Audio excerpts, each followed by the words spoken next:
नमस्कार, मैं हूं Pankaj Matpal, certified financial planner और आज मैं लेकर आया हूं आपके कुछ सवालों के जवाब। तो शुरू करते हैं ये कार्यक्रम। लेते हैं पहला सवाल जो पूछा है रोहित खुंटिया ने। रोहित का सवाल एसबीआई फोकस इक्विटी फंड को लेकर है। उनका निवेश इस फंड के साथ साथ पीपीएफ में भी है। तो पीपीएफ के बारे में तो आप जानते होंगे कि ये एक फिक्स्ड इंटरेस्ट पे करने वाला एक प्लान है, स्कीम है और यहाँ पर जो इंटरेस्ट होता है वो टैक्स फ्री होता है। हालांकि समय समय पर इंटरेस्ट रेट बदलता रहता है, लेकिन एक बार यदि वो डिसाइड हो गया उस क्वार्टर के लिए तो उस पूरे क्वार्टर में वो रेट ऑफ इंटरेस्ट सेम रहता है। तो हर क्वार्टर में रिव्यू होता है और 15 साल की स्कीम होती है। तो इसके बारे में मैंने पहले भी कई बार जानकारी शेयर की है। तो अब मैं बात करूंगा एसबीआई फोकस्ड इक्विटी फंड के बारे में। तो पहले मैं बता दूं कि फोकस्ड फंड्स क्या होते हैं। बेसिकली ये एक डाइवर्सिफाइड इक्विटी फंड की कैटेगरी है और फ्लेक्सी कैप और फोकस्ड दोनों ही एक ही तरह के फंड्स होते हैं। यानी कि हम यदि बात करें कि किस तरह के मार्केट कैप वाले स्टॉक्स में इन्वेस्ट हो सकता है तो दोनों में एक समानता है, क्योंकि फ्लेक्सी कैप हो या फोकस्ड फंड्स हो, यहाँ पर investment large cap, mid cap, small cap सभी तरह के मार्केट कैप वाले स्टॉक्स में हो सकता है। लेकिन फोकस्ड फंड की विशेषता यह है कि यहाँ पर मैक्सिमम 30 स्टॉक्स ही पोर्टफोलियो में हो सकते हैं। यानी कि जो पोर्टफोलियो है वो कॉन्सेंट्रेटेड होता है। तो यदि हम बात करें एसबीआई फोकस्ड इक्विटी फंड की तो यहाँ पर सिर्फ 23 स्टॉक्स हैं। तो एज ए कैटेगरी जैसे मैंने कहा कि मैक्सिमम 30 स्टॉक्स हो सकते हैं, लेकिन इस स्कीम के अंडरलाइंग पोर्टफोलियो में सिर्फ 23 स्टॉक्स हैं एज ऑन 30 सितंबर 2022 और उसमें से करीब 60% एलोकेशन लार्ज कैप शेयर्स में है और लगभग 36% मिड कैप शेयर्स में है। स्मॉल कैप स्टॉक्स में इस टाइम पर एलोकेशन ऑलमोस्ट नेग्लिजिबल है, लेकिन कभी यदि फंड मैनेजर को ऐसा लगेगा कि स्मॉल कैप शेयर्स में अच्छा पोटेंशियल है तो शायद एलोकेशन बढ़ाया जा सकता है। और यदि हम सेक्टर्स की बात करें तो 34% एलोकेशन फाइनेंशियल सर्विसेज में है।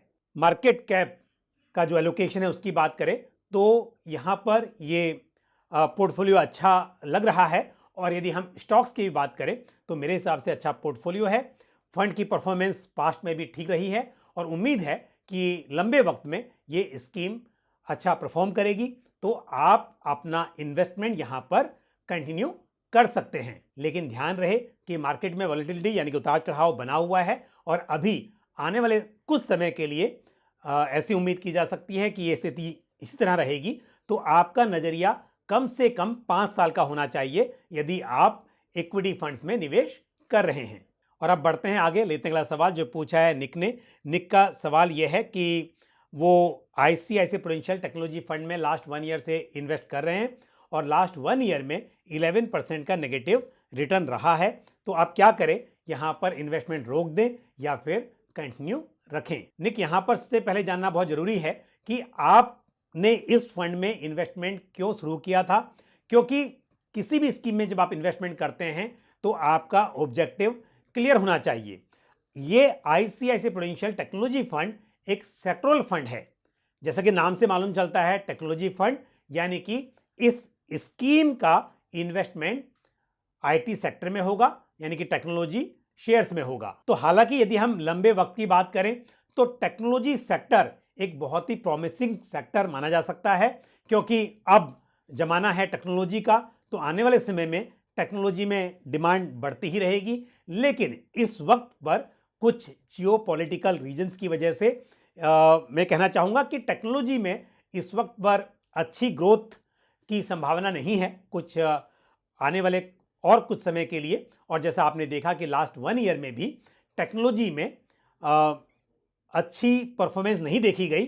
तो यदि आप लंबे समय के लिए निवेश कर रहे हैं और आपका इन्वेस्टमेंट सभी तरह के सेक्टर्स में है, डाइवर्सिफाइड पोर्टफोलियो है आपका, और एक सेक्टरल फंड में specially ICICI prudential technology fund में एक लिमिटेड एक्सपोजर आपने लिया हुआ है, तो आपको अपना निवेश कंटिन्यू करना चाहिए। लेकिन यदि आपका एक्सपोजर यहां पर बहुत ज़्यादा है और इसके अलावा बाकी सेक्टर्स में आपका इन्वेस्टमेंट कम है, तो फिर सलाह ये होगी कि आपको पहले डाइवर्सिफाइड फंड्स के बारे में सोचना चाहिए।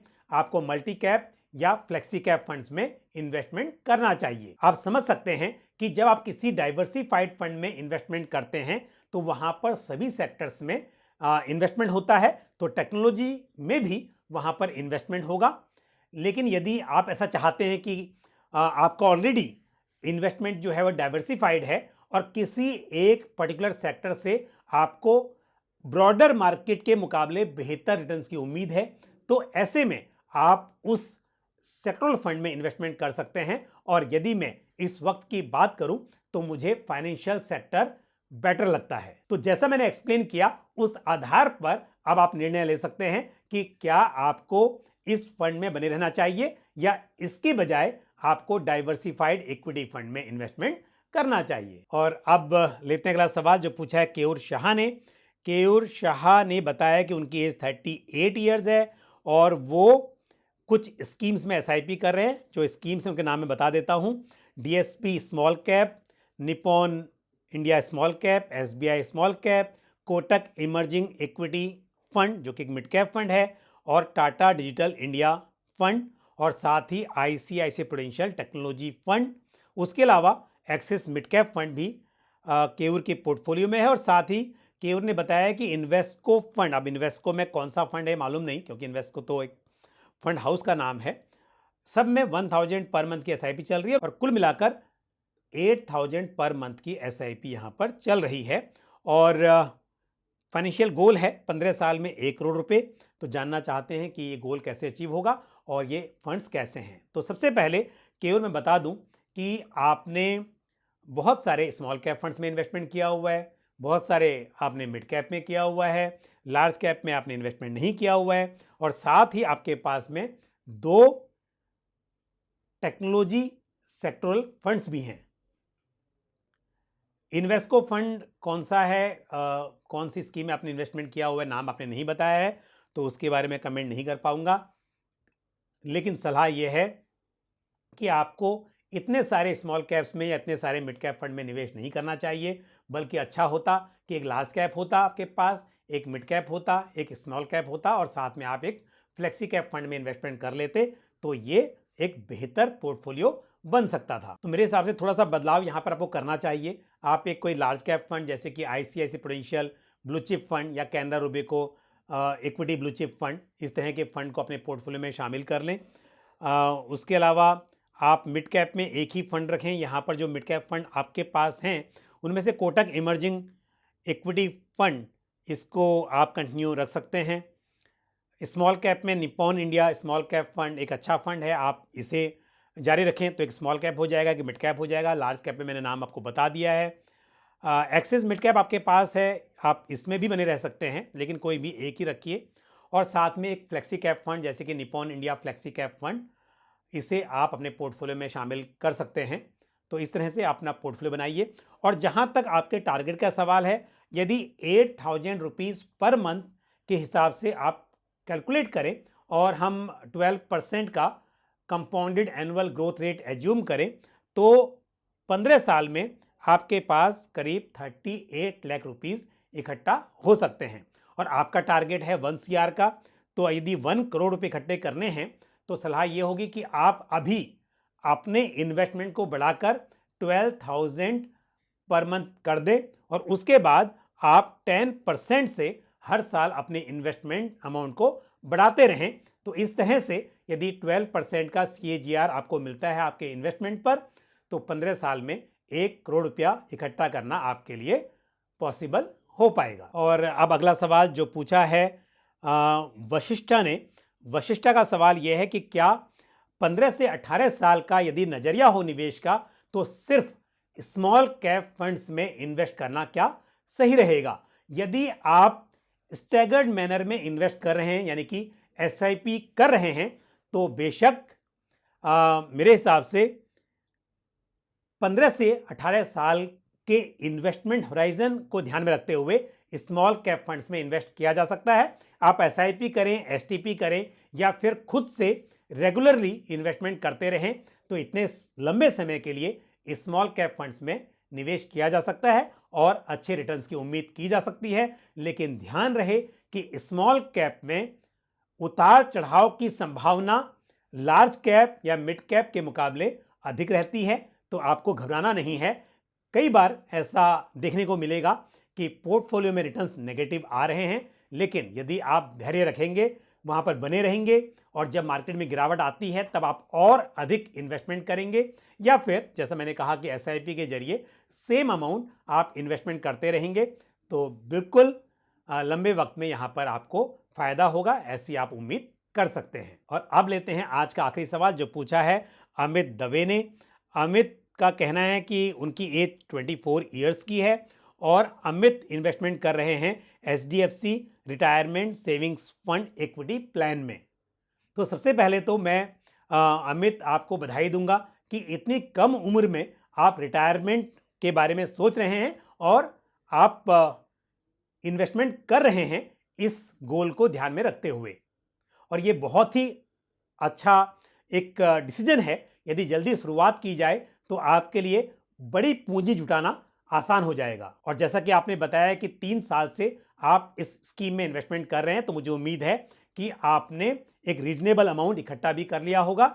अब आपका जो सवाल है कि यहां से हाइब्रिड फंड में कब स्विच करना चाहिए, तो अभी आपको कुछ नहीं करना है। फिलहाल तो आपको अपना इन्वेस्टमेंट बढ़ाते रहना है, और जब आप रिटायरमेंट के नज़दीक पहुंच जाएंगे, तो जब भी आप रिटायरमेंट प्लानिंग करेंगे, 55 ईयर्स की एज हो या 60 ईयर्स की एज हो, जब भी आपको लगे कि अब फाइनेंशियल फ्रीडम अचीव हो गया है, सफिशिएंट पैसे इकट्ठे हो गए हैं, सिर्फ यही स्कीम नहीं, मुझे उम्मीद है कि आने वाले समय में आप और भी स्कीम अपने पोर्टफोलियो में जोड़ेंगे, तो जब एक अच्छी खासी राशि आपके पास इकट्ठा हो जाएगी, तब आप सोचेंगे कि रिटायरमेंट अब आपको लेना चाहिए अपने काम से, तब डेफिनेटली आपको एक प्योर इक्विटी फंड से हाइब्रिड फंड में स्विच करना होगा।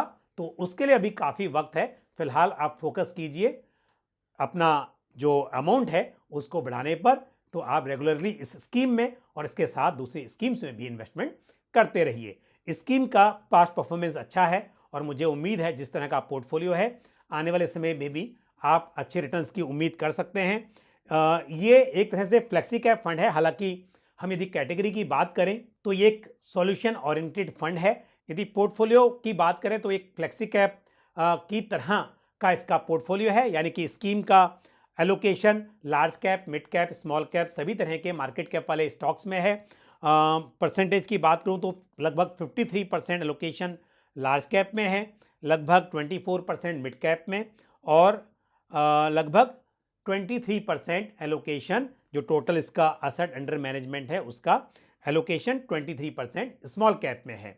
तो इसका जो पोर्टफोलियो है वो एक फ्लेक्सी कैप फंड की तरह का पोर्टफोलियो है।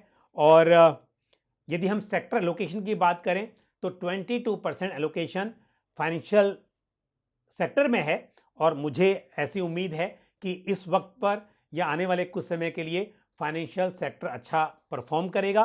तो मेरे हिसाब से अच्छी स्कीम है, आप इसमें बने रहिए और इन्वेस्टमेंट को बढ़ाते रहिए। All the best to you. तो आज इन सवालों के जरिए मैंने जो इन्फॉर्मेशन या जानकारी आपके साथ शेयर की, मुझे उम्मीद है आपको वो ठीक से समझ में आई होगी और पसंद आई होगी। वीडियो को लाइक करना और शेयर करना ना भूलें, और साथ ही आपका कोई भी सवाल या सुझाव हो तो कमेंट बॉक्स में पोस्ट जरूर करें। आज के लिए बस इतना ही। अगले वीडियो में फिर आपसे मुलाकात होगी। Thank you. जय हिंद। म्यूचुअल फंड निवेश बाजार जोखिमों के अधीन है। योजना से संबंधित सभी दस्तावेजों को ध्यान से पढ़ें।